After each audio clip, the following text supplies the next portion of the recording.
Alright everyone, welcome back to another video, and today what I have for everyone is my follow-up / wrap-up video with the Moto G Power 2020.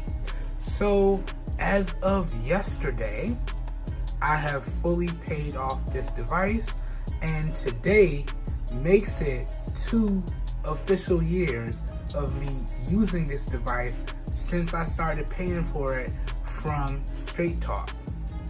I made the last payment yesterday, but after today, this is officially 2 years using the device. Alright, so let's talk about how I feel about the device after using it on and off for 2 years. Let's talk about whether or not I would recommend it.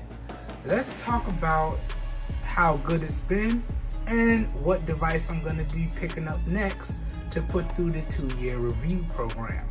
And before we get started, let me just get the housekeeping out of the way up front. This video is being recorded with the rear-facing 12 megapixel camera on the iPhone XS. This is being recorded in 720p at 30 FPS with no external microphone hooked up. So as always, please let me know what you think of the video quality as well as the overall audio quality down below in the comments. And as always, all the links to everything that I talk about, including my extended coverage of the Moto G Power 2020, along with the affiliated buy links, will be available down below in the video description. And as the name implies, those are affiliated links. So when you guys and gals use those links, I do get a small percentage of kickback that I do put back into the channel so I can keep producing and bringing you guys and gals content at no additional cost to you guys and gals. So as always, down below in the video description will be like a one-stop shop for you guys and gals, and you should be good to go. Now, housekeeping done, without further ado, let's jump into the video. Now, 2 years with the Moto G Power 2020 model. Now, as I said before in my other follow-up videos, I should have drank some water before I started this, got dry throat here. This device has pretty much lived its life in one of 2 cases. I got a heavy-duty hard shell case with a kickstand, and then I have a faux carbon fiber case that I like to use. I'm a big fan of the faux carbon fiber. And talking about the build, this device has held up extremely well for a device that's made out of a plastic unibody with a metal midframe for 2 years of on and off use. Talking about the display, this is a big, beautiful display here. And moving on to the display, I have to say it has held up extremely well with extended use as well. Now, my usual gripes from the other video is still here. That being that because this is a IPS LCD display, I have to rock the brightness a little bit higher, and when I'm outdoors, I pretty much have to max it out, okay? That is to make it even any kind of visible. Indoors, y'all can see I rock it at almost above 50%, but other than those gripes with the display is really good. Now, this is a full HD plus display, okay? And it works. It gets the job done, okay? So talking about the build and the display after using it on and off for 2 years, it's really good. Could it be better? But it could be, yeah. Could it be better? Yeah, it could be. But for what it is, it's still really good. All right? All right. Now, moving on, let's talk about this variant. So this variant of the Moto G Power 2020 has 4 gigs of RAM and 64 gigs of onboard storage. It also gives you the ability to expand the storage with a microSD card slot, and you get 1 nano SIM card slot on this variant. Now, there are variants of this device available with dual SIMs and a dedicated microSD card slot, but this is the US version, so we get 1 nano SIM and 1 micro SD card slot. Now, after 2 years of regular on and off usage, y'all can see just how much I've used up of the device. So out of the 64 gigs of internal storage, we've used up almost all of it. We got about 11 gigs free. Yeah, 52.9 out of 64. That's about 11, maybe a little bit over. And y'all can see, as I said before, I did put a 128 gig micro SD card in here. Now, I did not make it internal storage, okay? Because honestly, y'all, and I'm going to talk about it a little bit later on, I don't plan on keeping this, okay? I only make devices, expand the storage on the devices with a micro SD card to internal storage when I plan on keeping them. And that reason is because when you do that, it actually formats the micro SD card and it wipes everything off of it. So if you had any type of important files on it, when you turn it into expandable internal storage, those files are going to be gone. All right, so I didn't do that for this device, but I have been using it regularly, and y'all can see after 2 years, we've used up almost everything. All right, so if you're considering picking this device up and you're going to use it pretty much like the average user, so social media, phone calls, some text messages, you know, the occasional YouTube video, and you know, you're not really gonna pick up a micro SD card, that's kind of what you can expect with, you know, just adding regular stuff to it over time.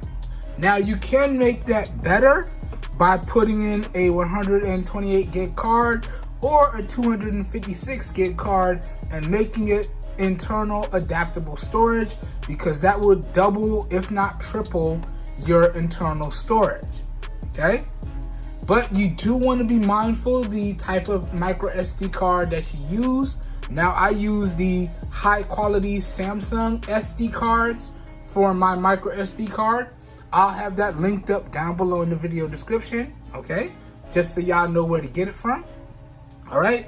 But in terms of the storage for 2 years, that's not bad. That's not bad at all, okay?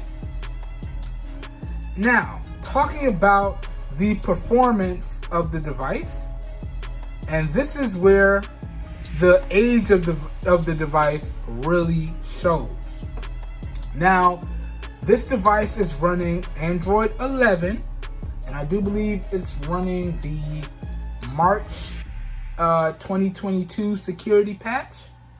And in terms of the performance, y'all, coming from a device like the S10e, which is what I was using a month prior to putting my SIM card back in here. So I was using this for a full month before I shot this video.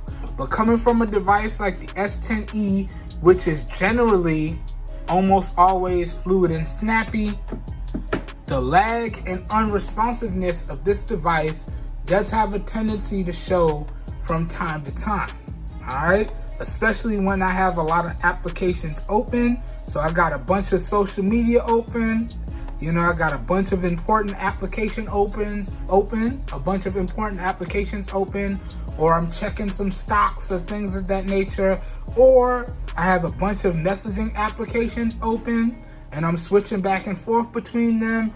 The performance on here is really not the best, and it does have a tendency to hiccup from time to time, okay? So if you do a lot of things with your device like I do, you may want to look into getting another device. Now, is it horrible? No. Is it usable? Yes. Can you tell the difference in performance? Oh yes. But it's still usable if, you know, this device is the type of the device that's in your price range and you know the type of user that you are. Is it noticeable, the performance dips? Yes. But is it usable?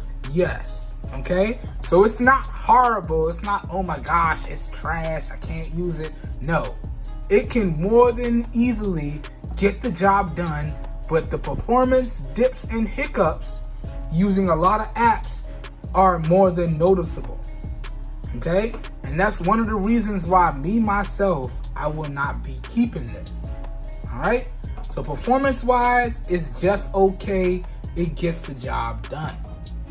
All right, now moving on and talking about the speakers on here. These speakers are phenomenal. Now, again, as I said before in my other video, we have a pair of stereo speakers here. So we got one bottom firing speaker and one front firing speaker built into the earpiece. And these speakers are phenomenal. Better than pretty much any speaker that I've tested so far. And I've tested a bunch of devices. But these stereo speakers are phenomenal. Now, my one gripe with that is that, as I said before in my other video, they do have a tendency from time to time to cut out. So I might wake up one day and I'll only have the bottom firing speaker working, or I might wake up one day and I might have the top firing speaker working. So I do have to regularly restart my device to make sure things are working properly. But when everything is working the way it's supposed to, these speakers are phenomenal. All right, so speaker performance, software performance, build quality, display, we covered that. Now let's talk about my experiences with the cameras. Now, honestly, y'all, we got a primary, I think it's a primary 64 megapixel sensor or 60 megapixel sensor. We got an 8 megapixel ultra wide and a 2 megapixel macro. In all honesty, kill the macro. We're just focusing on the primary and the ultra wide. Don't really like macro sensors or telephoto sensors. You can do those things with the ultra wide and software. So you don't really need a macro sensor. You don't really need a telephoto sensor for portrait shots. No. Okay? So that last sensor, that 2 megapixel macro sensor, is useless. But talking about the cameras, after using them for off and on 2 years, these cameras are okay. They get the job done. Photo performance is okay to good as long as you have good lighting to really good lighting. If you have anything other than good lighting to really good lighting, you're gonna have to end up taking multiple snaps, okay? So just keep that in mind. Video performance is, again, okay to really good depending on your lighting. Now, one of the things that I don't like about video on here is the fact that it does have a tendency, when the lighting is not really good, to make skin tones really dark. It has a tendency to darken up the video, especially if you shoot inside, which is how I generally shoot, okay? So the video performance in here is just okay to good. And remember, you need good to really good lighting to get that. Otherwise, you're gonna have to be really patient to make sure you get some usable shots. So overall, I would say with extended usage, the cameras are just okay to good. All right? Now, moving on, talking about whether or not if I'm going to keep this device after using it for 2 years. Y'all heard me say it. I already said no. Now, full retail on this device was a little bit over $180. Now, I covered the pricing in depth in various other videos. That's why I'm not going full in depth in the pricing here. But I did pick this up from straighttalk.com, and I picked it up on their payment program through a company called SmartPay. And I have been paying it off and on for the past 24 months, so 2 years. And am I gonna be keeping it? No. No. There are a few shortcomings in here. Number one, the biggest one being the performance as to why I'm not keeping it. Number two being the cameras. A lot of what I do on a daily basis requires really good cameras. Y'all know I make YouTube content and I primarily do it with my smart devices, okay? But even still, if I'm out and about doing some tech stuff for some friends, you know, being the tech handyman that I am, a lot of the stuff that I do when I'm doing those things for my friends requires me to take photos and do research on my device. So having solid performance that's not laggy and really good cameras that I could just pick up and use and snap and know I'm gonna get what I need is most important to me. And that right there is why I will not be keeping this device. Now, is this a bad device? No. Like I said, the display is good, the speakers are phenomenal, and the battery life? Huh. The battery life is second to none, okay? Even with 2 years of usage, let me show y'all my battery health. So let's pull up AccuBattery. Even with 2 years of usage, y'all can see the battery health is at 96%. Now, I know y'all might be saying, I thought this device had a 5,000 milliamp hour battery. Unfortunately, it does not. I covered that in previous videos. I'm not gonna hash on that again. I'll leave that content down below. This device has a 4,700 milliamp hour battery, and y'all can see just how many charges that I've put on it over its life cycle, okay? And y'all can see the battery health is still at 96%. So that is really good battery for extended usage. And I gotta tell y'all, in terms of overall battery life, this thing has been phenomenal, okay? It has been phenomenal. With moderate usage, I'm clearing 3 days easy. With heavy usage, I'm clearing a day and a half easy. And I'm getting anywhere between 22 to 36 hours of overall usage. And I'm getting anywhere between about 9 to about 15 hours of overall screen on time, depending on what I'm doing. Now, keep in mind, y'all, that usage is dependent on my style of usage. So your guys and gals results may vary, but that overall is phenomenal battery life. So although I'm not keeping this device, I can easily recommend it to different styles of users, but it just depends on the style of user that you are, all right? And your budget that you have to work with, right? Now, this device can easily be found for between, I want to say, $150 to $250. All right? I'm just spitballing here, but I think it can easily be found for that price. Now, the upper range of that price, that $250, nah, don't pay that. For that $250, you can get something like a S10e here, a maxed out version of the S10e, which will give you better performance and better cameras. Won't give you better battery life, but it will give you better performance overall and better cameras and better software. Now, that's not to say that the software on the Moto G Power 2020 is bad, because for what it is, the software on here is actually phenomenal. Because Motorola, in my opinion, in terms of the software, really only thought about what users would use on a regular basis, okay? So they took stock Android and just put in some things that they thought the users would actually use. But as a business tool, as a content creation tool, this device is not the best. And that's actually why I could recommend other devices for the similar price, like the S10e here. Now, in terms of being an overall device as well as being a business device, the S10e covers pretty much all the bases except for the battery life. The battery life over time definitely is not the best. Now, if Samsung put this size battery in the S10e, it would be hands down the better device. But that's another video there. But as I said, can I recommend this device? yes, it just depends on the price you're willing to pay and your style of usage, okay?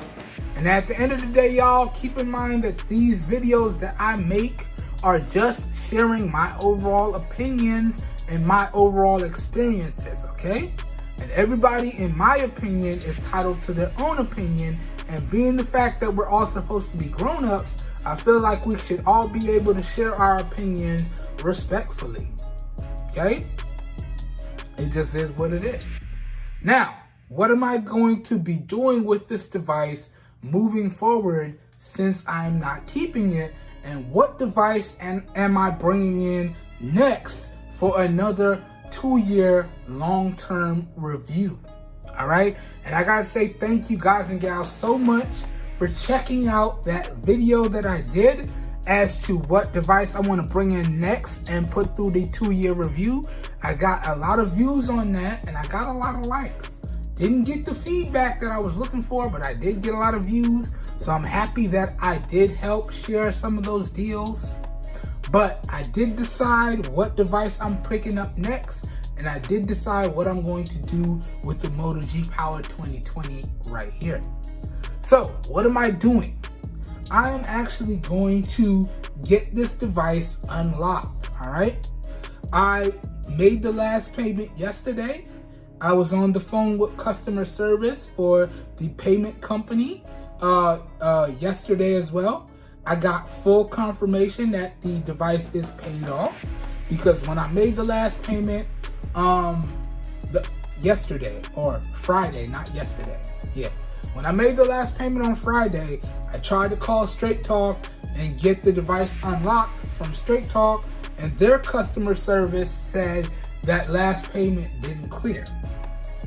So I'm like, okay, I'm gonna get back with y'all. I paid the I called the company that I was making the payments for, spoke to their customer service, got that straightened out. I got the full payment confirmation. So this device is fully paid off. And first thing tomorrow, I'm gonna get back on the phone with Straight Talk again, and I'm going to try and go through the unlock process again. At which point, I will probably either give this device away to either a friend or some family in need, or I might just sell it and put the money back into the channel. Y'all know how we do. So those are the two options that I'm really considering, because once I get this unlocked, this will be pretty much a globally unlocked device. So once I get it unlocked, you'll be able to use it on any GSM carrier, like I want to say AT&T, but AT&T been on some BS lately. I'm trying to keep it kind of clean. You know what? Nah, fuck that. AT&T been on some bullshit lately. I can't even lie. So I would say you could use it on AT&T and or T-Mobile, but boy, they've been whitelisting devices like crazy and locking people's devices up like crazy. So it may or may not work on AT&T, but any other GSM carrier like T-Mobile or what have you, it will work with 4G LTE once I get it unlocked. And this is a CDMA device by default, so it will work on carriers like Verizon. And that's actually who I've been using it with, okay? So my Straight Talk SIM is actually a Straight Talk Verizon SIM. I think I mentioned that in other videos. So this is a CDMA device. But once I get it unlocked tomorrow, it will be a GSM and CDMA device, all right? At which point, I'll probably let it slide for about $150. I'll throw in the 2 cases and the device, and everything that came with it. So the charging cable, the charging brick, the SIM removal tool, it's all in the box. I still have the box over here on my bookshelf, all right, because I don't really use that. I got my own high quality cables and whatnot. So yeah, that's what I'm gonna be doing. Okay, we're gonna either be giving it away or selling it and putting the money back into the channel. Now, what device am I bringing in next? The device that I will be bringing in next to to put through the 2-year review, long-term review process is going to be the iPhone 11. Not the 11 Pro, not the 11 Max, not the 11 Mini, the regular iPhone 11, which is supposed to be the step up from the iPhone XR or the iPhone XR, however you want to call that. So that's the next device that I'm going to be bringing in on the payment program, the 2-year payment program. And that's what I'm going to be putting through the regular review and the long-term review with follow-ups. All right? And that, guys and gals, pretty much does it for this video. Now, as always, as I said earlier, I really do appreciate it when you guys and gals watch these videos, when you guys and gals give your feedback. All that's greatly appreciated because that's how I grow the channel and that's how I improve the videos. So as always, all feedback is greatly appreciated. Just remember to keep it respectful, please. All right? And I already told y'all about the links and everything that's going to be available down below in the video description. So we are out of here. I hope everyone is having a great day. I hope you guys and gals are staying safe out there because, boy, this world is crazy. And I will catch you guys and gals in the next one. Have a good one, everybody. Peace.